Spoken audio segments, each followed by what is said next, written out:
state to do telemedicine. And they It is. started, yeah. Did you Because know my that? my brother-in-law lives in Maine, Uh huh. and he has a drug plan. He has a drug, he has a medical card, his marijuana card. He's able to.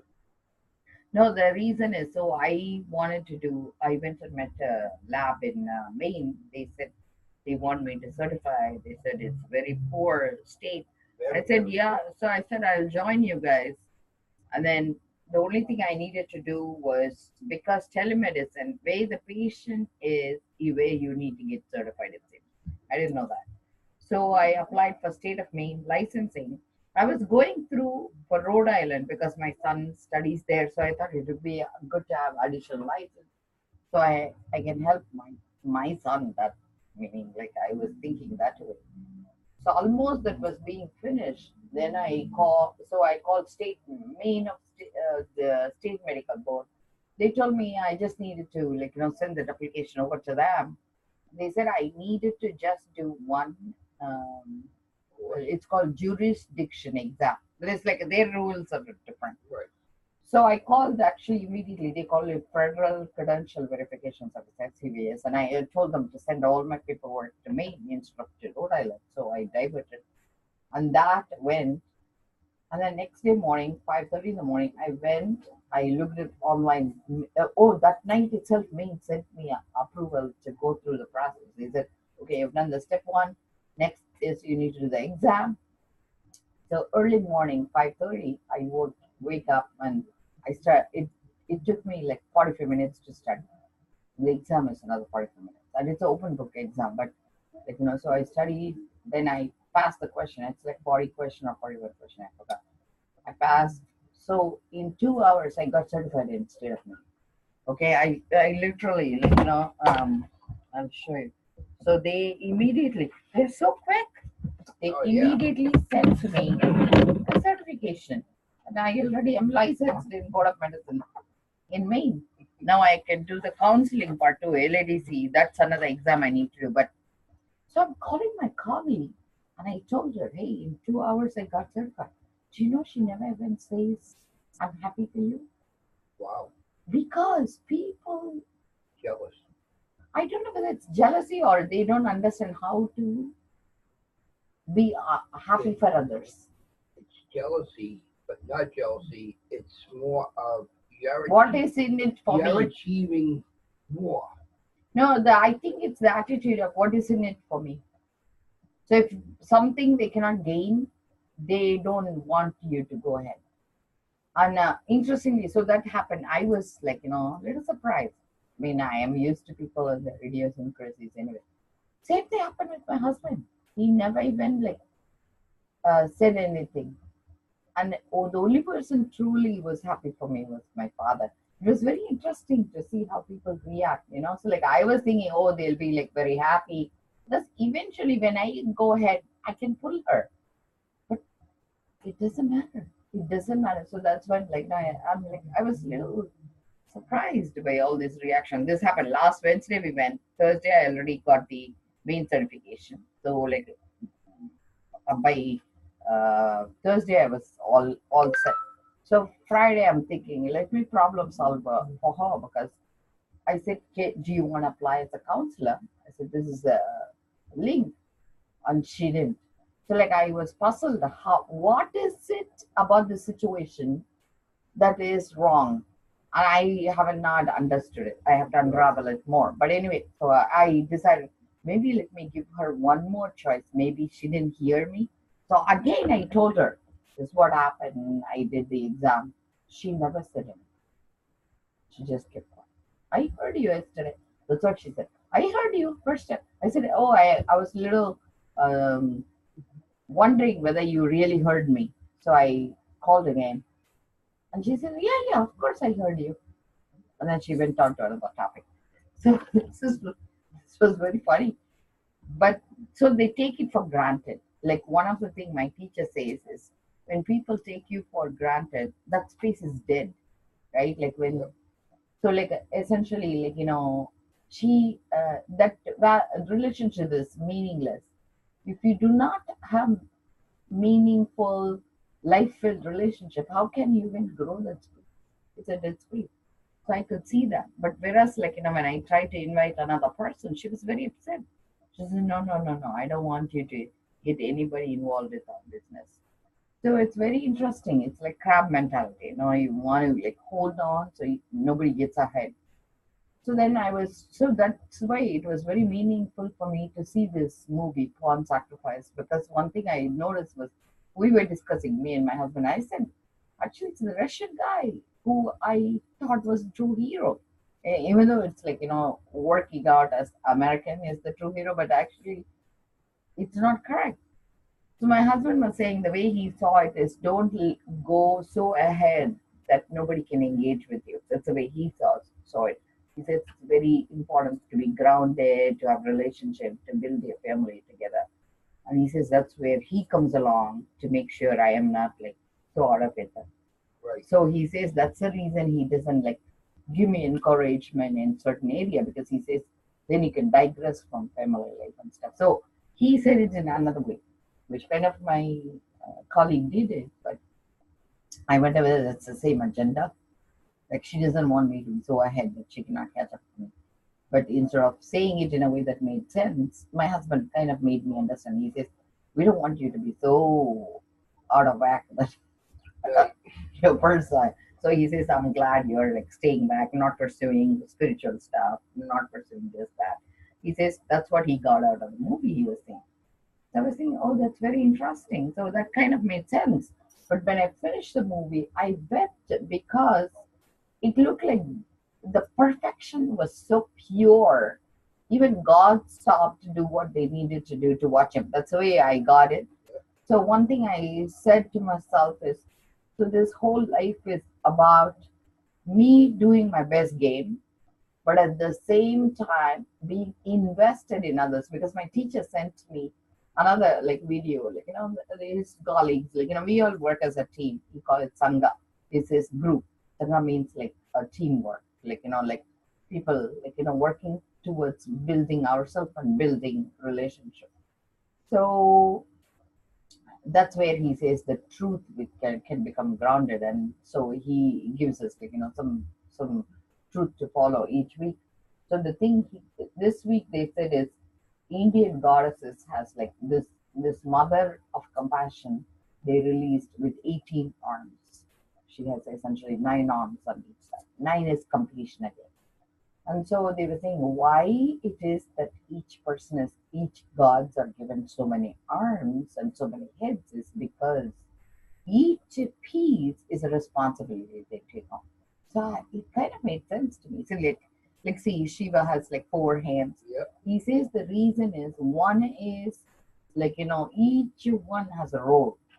So like I as a physician has a role. I as a mother has a role. I as a wife has a role. Teacher. So kind of made sense to me. I say, oh, okay. So she is always, so the more responsibility you accept, you're getting more and more hands. Right. And I was saying, wow, that's like, that's from my teachers. And so like it all came together for me today, or rather yesterday. And I was thinking, okay, you know what? Now that I know, because I work as a spiritual mirror, so I want to mirror what they want of me, because I have achieved everything I wanted personally. I don't need to do one thing more. Right. The reason I got state of Maine certification is the lab called me and they said they can collaborate with me because I have figured out a way to extract THCV out of another compound, like another cannabinoid, and they haven't figured it out. They said if you give me your formula, we'll patent it together. I originally was doing patent by myself, but I might go ahead and do it anyway. But this formulation in addition will patent. He says once you take ownership of that piece, he says nobody can steal it from you. Yeah, And he you says get that. don't, You have to get because patent. he says people can easily cheat you and stuff. Yeah. Because they will learn and they'll go and twist it as their own. And then you can, like Beatles, my friend was saying, they couldn't even use their own album after Michael, or somebody took it. Or, Yeah, but before you even give your patent away, you best have an attorney look at it. so he was saying, would you give me your formulas and stuff? I said, of course. See, I always share. I feel knowledge is to be shared. But one thing I'm learning afterwards is instead of just doing my way of talking, because what they are not relating to is to be happy for me. That's given. I know, like, I think if I meet million people, probably only one or two is going to be happy for me. That is very apparent. So I said, like, I'm going to pull back from that expectation because it's not going to work. Instead, let me see what she wants of me. So I called her and I asked, and it looked like it is very important for her to somehow be always working with me, doesn't matter what it is. So I said, in that case, like, I need to figure out from her because I have no idea what she can comprehend even.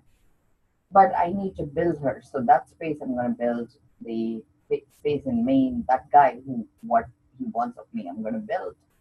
But I have decided from yesterday, I'm going to be the best game ever played. But I'm going to do it as a team rather than of myself because I feel what's the fun in like being alone and being brilliant. but, but I know I can have nothing and still be happy. It's not like I need to have one more thing to be happy because for me, I'm a farmer in my heart. Right. Like my little farm. This weekend, I put like two rose bushes on my tower, garden tower, and I was super happy. And I was thinking that's all my life is about, just gardening. But I also need to be there for everybody. So Right. it's very interesting space I'm getting to. How are you doing? Now that I have done my spiel, but it was a nice movie. I hope you watched that. It's called Okay. Pawn Sacrifice.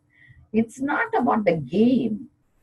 It's about like how people are unique in their own way, and how do we celebrate them knowing their uniqueness. The money is the only thing that separates us. And Yeah. I feel if we, my teacher taught me how to break money and break time. So he let me go beyond time and money. Once you break that, there is nothing stopping you. Seriously. That's what my teacher gave it to me as a present. My previous teacher gave me because this teacher, he doesn't understand violence. I mean, maybe he understands, but he has a different idea of violence. My previous teacher said, it's not what you put in your body, it's how you speak makes you violent or not violent. So it's not about, so this teacher is very focused on not eating meat.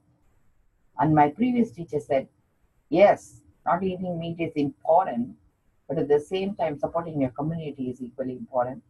Being grounded is very important, and not speaking violence is very important. And so I can reach the next level later. I was planning not to eat meat, but it's not practical. My husband cooked a big dinner which involves meat. And how can I, like, being in the family, step back? Right. It only creates more confusion. So I decided I'm so grateful to have different teachers because everybody, like, makes it easy for me to be grounded.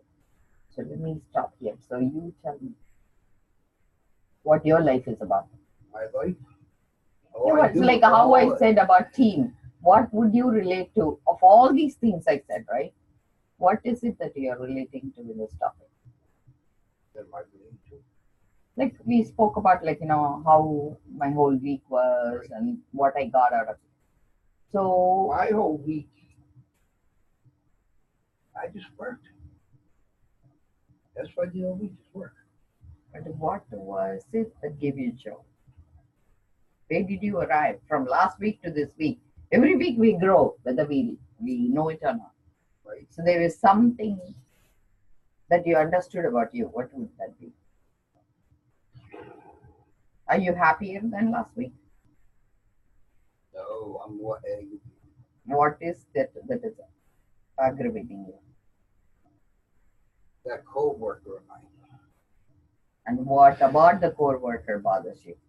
Now you've heard me talk about this by one of my employees. Yes. Give me a hard time all the time. Well, another employee in there is a good friend of mine, right? Mhm. But my co-worker is best friends with this girl, who's a friend of mine. Now, no matter what I say to this co-worker, she argues. She doesn't listen to me. She thinks she can do whatever she wants.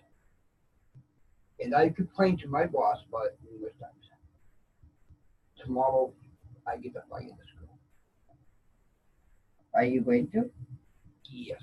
I was given a benefit of the doubt till yesterday. Yesterday, I gave her a list of things to do. I didn't work yesterday. And she failed to do one of my things. I found she was sitting in my office. She was sleeping. She was on the phone. She didn't do a thing. But now, what do I do with my friend? This is going to break our friendship up. See, the thing is, you But- cannot, But as an administrator, right? You cannot use your emotion when you fire. First of all, where you're waiting, this again, like, it's a controversial topic. I'm going to tell you. You don't need to answer me, but process this. Are you waiting for an excuse so you can fire her, or are you truly doing what is right? I'm doing my health because when I see this girl, right? Soon I'm walking in the door, say for a big meeting. This girl's going to be there. As soon as I see her, I start shaking. Right. I do. My blood pressure just shoots up. Just even just looking at her face, my blood pressure just goes. So by her going away, you think you're going to be happy? Yeah. Okay, let's see. Because I feel personally, I hate you're to- going to exchange one for another. That's all. I feel. See, the thing is, God always puts the same problem again and again Oh, because yeah, it's about totally. her. It's about you not able to deal with that situation. God will make you face it again and again and again and again until you understand. Okay, that's not a big deal because the situation will change and it will be a different package, but you're going to deal with the same thing. It's like almost like you cannot run away. So don't base your emotions to run your business. Or, firing or not firing, I'm not making a comment. At the same time, don't worry about what people think of you because you don't need to worry. If that other person is your true friend, they'll maintain your friendship. It doesn't matter. So you need to do what is right for you. If it's not right for you, you're going to be guilty and then you'll overcompensate. You understand? Right. So you don't want to overcompensate, you don't want to be guilty, but do what is right. And that's what actually interesting in the movie, he says, it only takes one right move and then you have no choices left. Initially, you think you have a lot of choices, but it's only the first right move. Once you do the right move, there is no more turning around. You Right. just keep going. So you need to understand why are you really seriously need to think why are you doing it? What about this situation that you could have managed better? And it is managing you because you are reacting. She is perfectly happy where she's at. Now see, her. Now she knows from 10 to 11, I'm in the doctor's appointment. And she called you. And she still calls. 11 o'clock on Sunday to 12 o'clock, I'm in church. She'll blow my phone up. So she just deliberately does it. She just does what she wants. And 10 to 1 now, you took my blood pressure sky high because I just seen her name on this thing and she just Activates you. But what would everything. prevent But why should I? And I said this to my boss the other day. I said, why should I jeopardize my job over her? So the question here is, after you fire her, if she chooses to call you, what would you do? I'm gonna answer the call. So do the same thing now. What prevents you from doing that? See, the thing is, it doesn't matter whether she can even egg you on after she gets fired. She might show up because it's a free country. No, it's once she gets fired, she can't enter the building because it's a secure building. It's a nursing home. Right. It's secure. It's all locked. It's a locked down facility, so she can't even get the doors. I mean, So let's see. Let's play it your way this week. But I'm hoping, this is the answer to your problem. You think it's going to be an answer to your problem? I think it is. Okay. Are you happy you made the decision? Are you at a peace? At a peace? I'm going to be. Because this girl just makes my life hell. There is 5 directors in this building. Me, the head director of business management, nursing, and the CNA director. Only one of the directors likes her. she is so disrespectful to everyone. She thinks she can walk around the building with the phone in hand, her cell phone. You know, she says, well, Scott does. Oh, Yeah, I'm on the phone, just not talking to you. Or I'm on the phone with the fire department. I'm on the phone with the town department. I'm on the phone with my boss in Syracuse. I'm not on the phone with my granddaughters or my wife or anyone. I'm on the phone with them. so you're business related. I'm recording this. You want me to keep it unlisted so that your name doesn't, because you mentioned your name. Usually, okay. Because I want to make sure I would make it unlisted so that nobody finds it. The thing is, right, it's not about them, it's about you. Again and again, I'm telling you, because in the long run, if you don't deal with it, a problem all are the same, whether it's million or one. But how you deal with one is how you deal with million. So if you have a good strategy, you can use it again and again. But I feel you're coming from my emotional space. That's what I see. Maybe I'm not correct. But if any decision you make makes it happy today, you'll be happy tomorrow. If even today you're waiting for tomorrow to happen, then you're not at the right place. So you need to really process that, take some time and say, is this what I want to do? Right? Like you want to really come from a place of compassion. The co-workers and work for me, I'm very unhappy. You know, you're not yourself, like, because Yeah. they know to deter. Okay. I'm usually a happy-go-lucky person at work. And that So was- maybe this is the right thing to do for now, and then we learn from it. Okay. So I wish you the best. I hope this is the answer you're looking for. that discussion we had last week on, You want me to stop the recording? if you want.